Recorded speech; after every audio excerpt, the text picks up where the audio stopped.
There are different kinds of individuals. One second. You're getting a response, Mr. Bajaj. Mr. Bajaj. There has been no violence. Mr. Bajaj, you're getting a response from Craig Clark, who's been on this debate, and he's responding to you from London with a very pertinent answer to your pertinent question. Yes, Craig. So you said that you're against violence. Everybody that is on the steps of St. Paul's in London is absolutely against violence. It's not even about bringing people to justice, the bankers who cause this crisis. It's about making a change. The debate has moved on from whose fault was this. Everybody knows whose fault this was. This is about making change so that half of the world doesn't go to bed hungry this evening. No, but I want to understand as well. I have a more basic question. Basic question is, and the question is to Sohail, since you're taking such a strident position, and then to Mr. Bajaj. Tell me, Sohail, in our country, 2 weeks back, one of the biggest headlines was the outrage that everybody felt at the comment of Montek Singh Ahluwalia that, it's all right if you have per capita income of 32 rupees a day, which is less than $1 a day. And there was outrage at that. There is no country that has social inequity and economic inequity as much as India. Are we just being smug in the way we are watching this in India, saying, look here, the developed world is tearing itself apart, and here's our moment of opportunity. Let them tear itself apart. We are not looking within, Sohail. We're not looking within. So exactly, this is not about the Western world tearing itself apart. This is about the Western world fixing itself, and with it, the rest of the world. Of course, it is the Western world which is responsible for the developing in the third world. But so this isn't about us tearing ourselves apart. I'm simply saying some protest that has no point. I'm simply saying, can I Craig, answer the question since I was asked the question? Yeah, go ahead, Sohail. Yeah.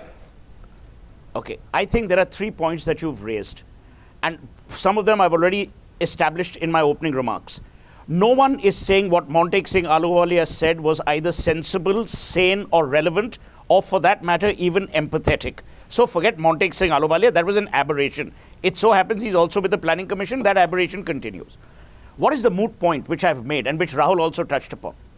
We cannot have social inequality which deprives the poorest of the poor of basic human rights, one of which, as Craig rightly mentioned, is food on the table, is the non-denial of opportunities. So I'm completely with you. I'm saying ultimately, Arnab, every protest has 2 components to it. One is raising awareness, the other is creating a solution. I'm saying the Occupy Wall Street movement has raised an issue. Raymond talked about the 97% of Capitol Hill which is being funded by this 1%. So where's the problem? The problem is you have jokers in Capitol Hill who are taking money from these Wall Street guys. So you have to stop them as well. Anna Hazare's movement is very symbolic. It prevents the bribe giver and the bribe taker from creating a nexus of anarchy. So then why, Sohail, are you dismissing this? Why did you? Don't blame a company. So Sohail, why did you begin by dismissing this, I'm sorry to say, as some kind of street theatre? As your first response tonight was theater. Almost as if it is some kind of carnival for the youth. It's not. No, I didn't use the word street theatre. No, I'm using the word. All I said, and I will repeat what I said what will happen is you cannot have these movements springing across the world within democracies which don't have an enduring and lasting solution. No, so how do you make it enduring, Raymond? At the steps of St. Paul's. Raymond, beyond just being a 1 week, 2 week affair, a spontaneous kind of affair, does this movement have a strong leadership, a clear defined goal? No, it does not, and that's one of the problems. And unless it can develop a defined goal and a better statement of its principles, it's likely to pass in history as have many of the kinds of protests in the past. What has to happen is there has to be some thought given to the way out of the mess as opposed to just decrying what the mess is. And I don't think India gets off the hook here. Yeah. It seems to me that the same kinds of considerations, and that is how do you make market-driven economies, capitalism, work for all the people as opposed to the people at the very top, is as common in India as it is in the United States, the UK, or anywhere else. So what the next step has to be, it seems to me, with this Occupy Wall Street is there has to be a more coherent explanation of what the view is, and it has to be able to attract mainstream voters. So here's Rahul Bajaj. I'm asking you tonight because you're in a unique position of representing, if I may say so, the super rich, in not just in India but globally. Therefore, my question to you tonight is this: will you support, say, if there are some radical proposals doing the rounds now? They say increase taxes for the super rich, increase corporate income tax on profits, depending upon your profit margins. Would you support such a move, Mr. Bajaj? Do you think taxing the rich, punishing the rich more, is one step towards greater equity? Why don't you take a clear position on that, Mr. Bajaj? Give me some time. I do. You have all the time, sir. Clear position on what I believe. Then what I believe is relevant and right, not just because of some one-sided questions that you ask. There is no need to punish nobody, not the corporates. They are not responsible. First of all, countries are responsible. In the corporates, those crooked corporates, whether it was Enron, that you're not responsible. WorldCom, That's the issue, isn't it? That you have no responsibility. Please don't interrupt. Okay, Craig, you only have responsibility to your Please shareholders. do not interrupt. Craig, let him complete. I did not interrupt anybody, and I'm not going to stop talking now. Because please don't interrupt. Okay. Have some manners. Okay. I didn't interrupt anybody. Okay. I was never against this revolution. I only said I don't like violence. I did not say in St. Paul's or initially under the stock exchange there was violence. I didn't say that. So I don't know how you said what you said.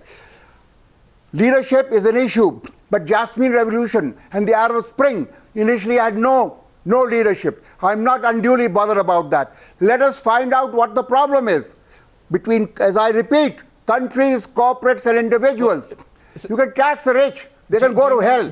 I'm not concerned. My family fought the British, and in my entire family, father, grandfather, mother-in-law were all in British jails fighting the British. But it's not relevant for this discussion. I'm all for ensuring growth, all for ensuring a competitive economy and competitive corporates all over the world. And in answer to the gentleman whose name, unfortunately, I don't know, probably a former Assistant Secretary of State. No, let me say this. The developed world preached us free trade and globalization for the last 30 years.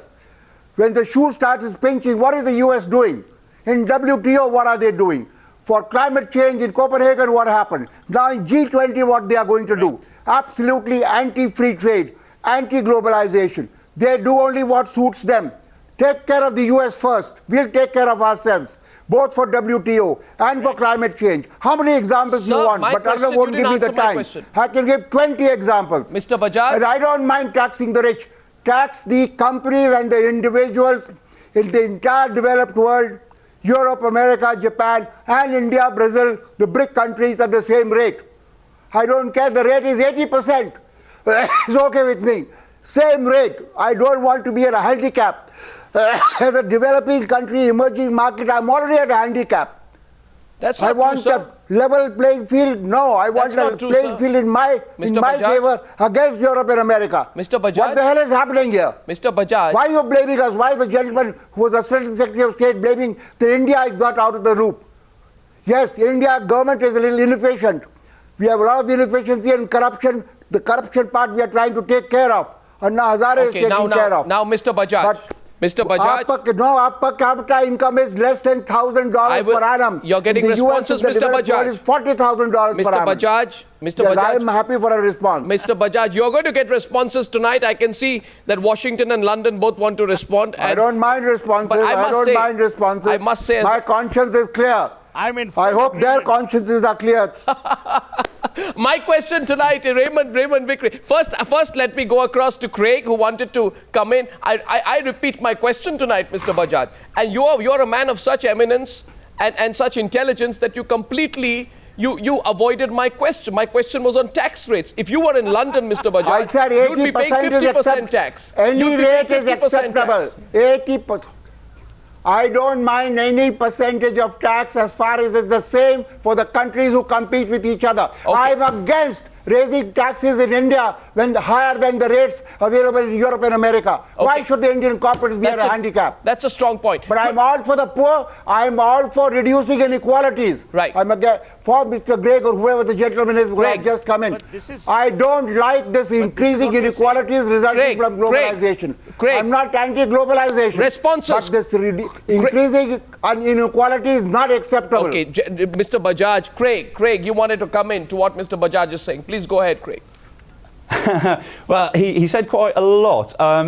One of the points that I'd like to come back on is the fact that he mentioned that he was pro-growth. So obviously everybody is pro-growth, but is that just growth for the richest members of society, or is that growth for the whole of society? So, for example, in the UK this Absolutely. year, Inclusive at growth. the height of our recession, the 1,000 richest people in our country saw their wealth not stagnate or decrease even a little bit like everybody else. It now stands at almost $400 billion. That equates to roughly a third of our national debt.